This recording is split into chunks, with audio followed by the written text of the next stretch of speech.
Hello, this is the 12 Days of Christmas in New Jersey.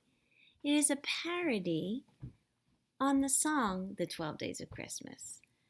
I hope you had listened to it. The Pentatonics did an excellent rendition of it, and that was the YouTube video that I shared with you on the Google Doc. The 12 Days of Christmas in New Jersey by Margaret Woolott.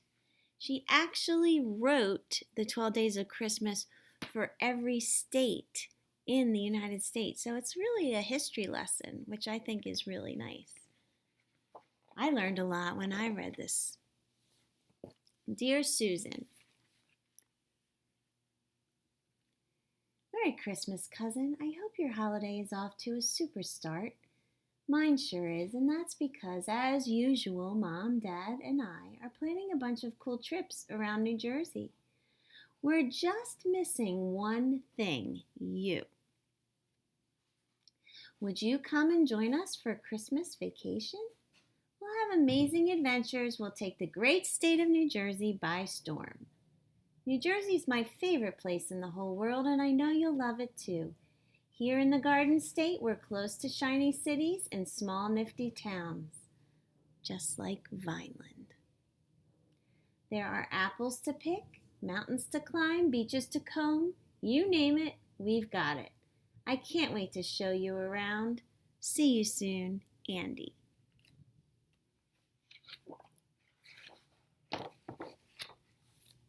Dear Mom and Dad, got here safe and sound. Wacky cousin Andy met me at the airport carrying a bird named Frankie, perched in a little potted tree. Red oaks are the state tree, and Frankie, an eastern goldfinch, is the state bird. Right here. The eastern goldfinch.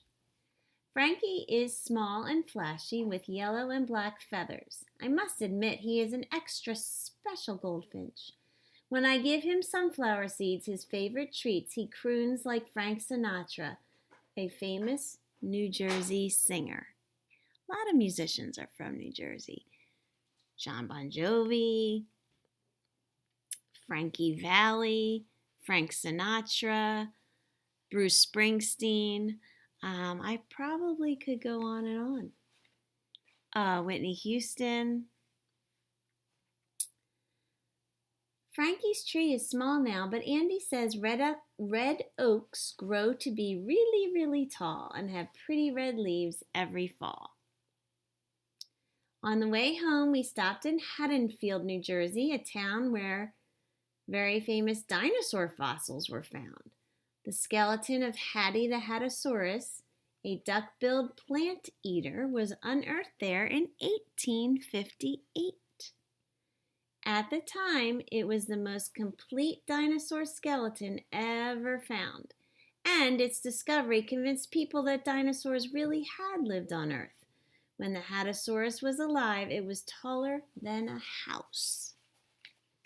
On the first day of Christmas, my cousin gave to me a goldfinch in a red oak tree. My fellow Americans, Andy and I are patriots tonight. We're all dressed up to look like soldiers in George Washington's army. Soon we will row across the Delaware River to fight the British. Our password? Victory or death. On Christmas Day in 1776, George Washington led his army from Pennsylvania to New Jersey, across the Delaware River. There was a terrible blizzard that night, and the river was full of ice. The boats almost didn't make it. But Washington's soldiers surprised the sleeping enemy and won a major American victory in the Revolutionary War.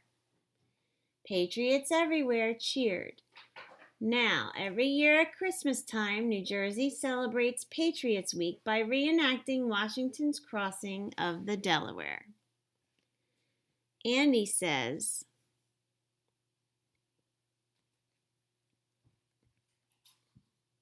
There were more Revolutionary War battles fought in New Jersey than any other state.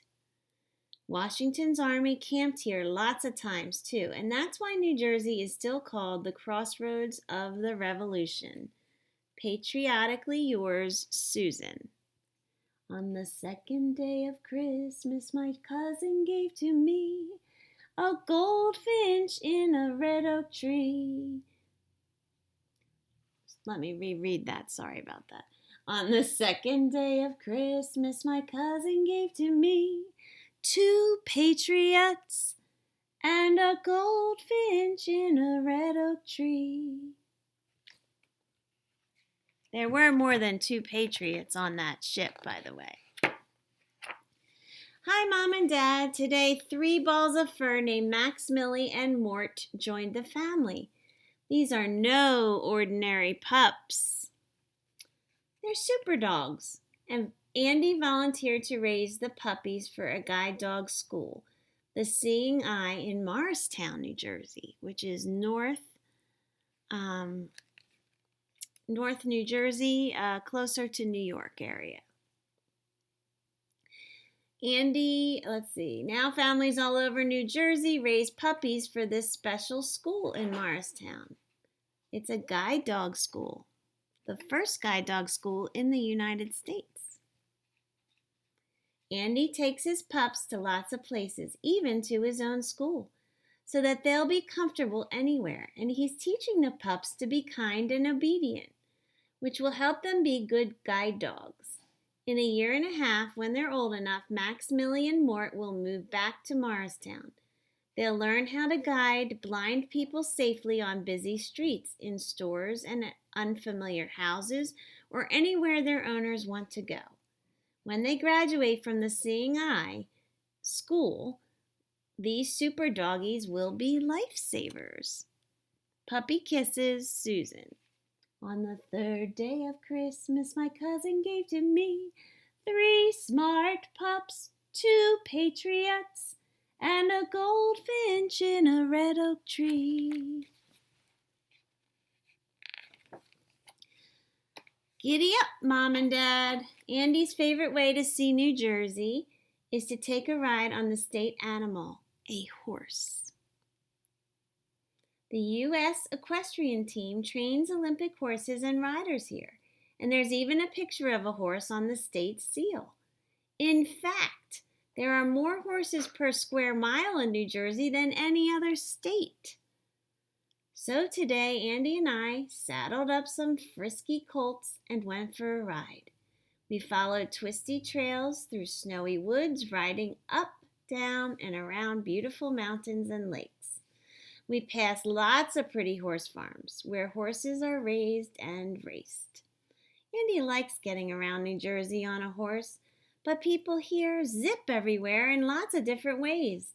Uncle Steve says the state is a transportation hub, which means it has busy seaports, airports, parkways, trains, ferries, buses, boats, bridges, tunnels, bicyclists, tricyclists, you name it.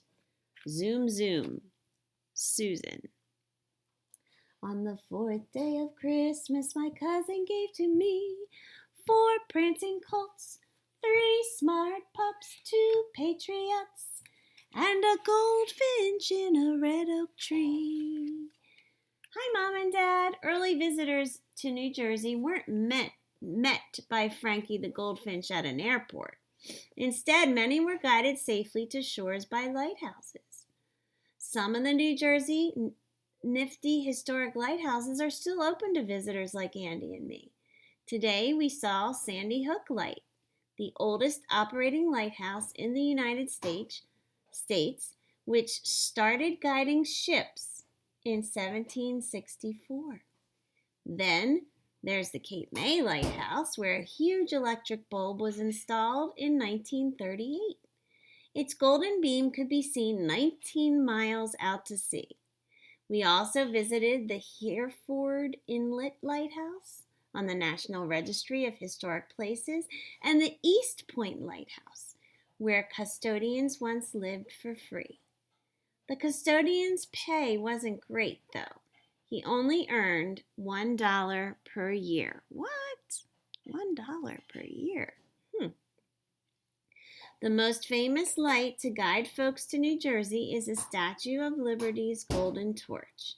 Although the statue is in New York, most immigrants were welcomed ashore on Ellis Island, which is in New Jersey. Of course.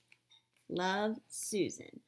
On the 5th day of Christmas, my cousin gave to me 5 golden beams, 4 prancing colts, 3 smart pups, 2 patriots, and a goldfinch in a red oak tree.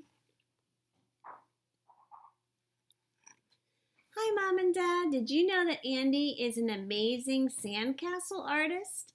Beach weather is months away, but he's already built 6 huge castles to practice for the Belmar Sandcastle Contest. Every summer, thousands of people gather on the beach at Belmar to build the coolest, craziest sandcastles you can imagine. Master sand sculptors demonstrate their skills and serve as judges.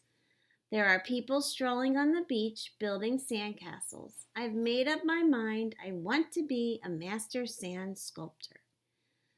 Loads of tourists go down the shore every summer. Visitors swim in the ocean, eat saltwater taffy, and stroll on sunny wooden boardwalks built along the beaches. Atlantic City, full of glittering casinos and fancy stores, also has the first and largest boardwalk ever built. Lots of famous people have spent their summers here. In fact, 5 U.S. presidents liked it so much they had their own summer White Houses on the shore. Lucky presidents. Love, Sandy, Susan.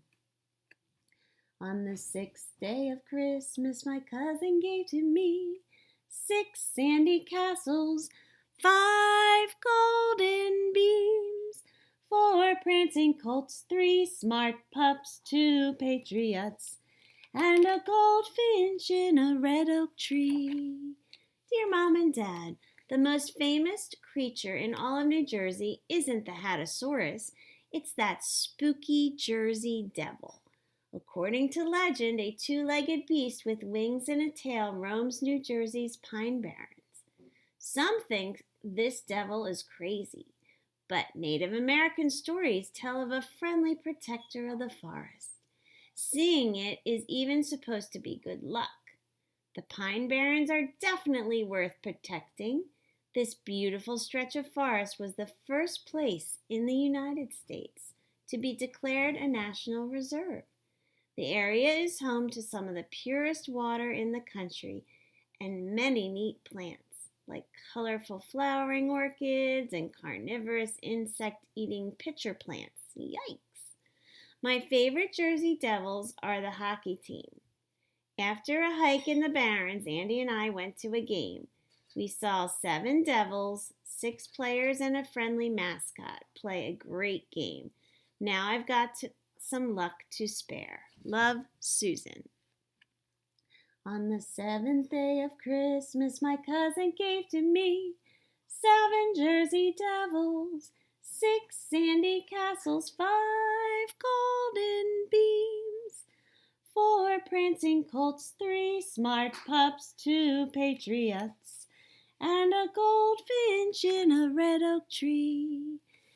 Dear Mom and Dad, how does a wolf say Merry Christmas? Ah-woo! Andy and I just went to the Lakota Wolf Preserve in Columbia, New Jersey. Packs of tundra wolves, timber wolves, and Arctic wolves roam 10 acres of forest there. Each wolf has a distinctive voice so that members of its pack can recognize it. Neato! Wolves and many other wild animals were pushed out of New Jersey long ago to make way for people.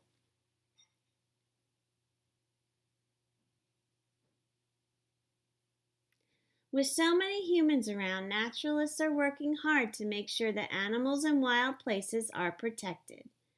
Thanks to these great nature lovers, almost half of New Jersey is still covered in woods.